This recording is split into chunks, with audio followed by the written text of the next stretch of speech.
A few moments later. Bersama saya Afzal, YDP anda bersama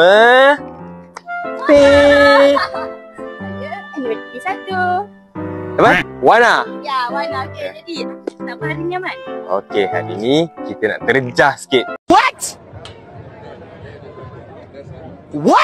Pelajar-pelajar kita yang baru dapat anugerah dekan tadi. Jadi macam mana, Wana? Sekejap. Ramai juga kan ni pelajar yang dapat anugerah dekan ni. Ramai. 481 orang. Macam konvo dah.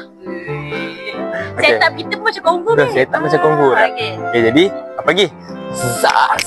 Okey, jadi sekarang ni kita nak lihat ataupun kita nak interview lah beberapa pelajar yang mendapat CGPA 3.75 ke atas. Jadi cerita saya. Okey, hai. Hai.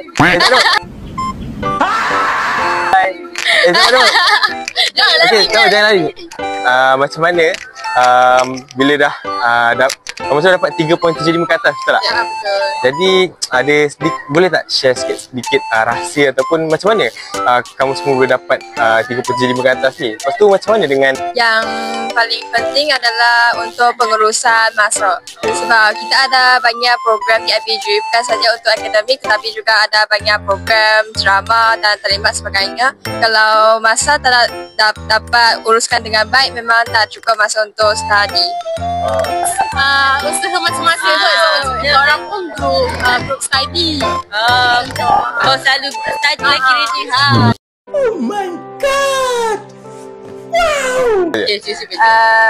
Kita kan SMIA tapi memang dah naik memang susah, tapi kita memang usaha untuk dapatkan GPA yang bagus.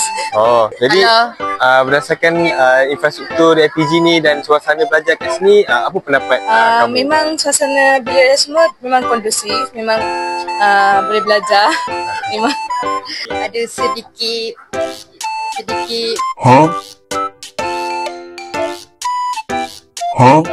perkara yang boleh diperbaikan lagi. Jadi dari segi kawasan kan.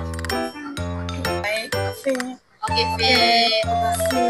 Sebab kafe kan tak sentiasa buka kan. Biasa kalau apa nak beli tapi kafe tak buka. Kafe pun tak buka. So terpaksa beli shopping ke. Itu boleh lagi jelas sikit sebab kadang-kadang ada terlimat dan drama dekat sini yang penting, tapi pelajar yang duduk dekat part belakang tak dapat nampak. So mungkin dia jelas, mungkin pelajar dapat lebih fokus pada drama itu.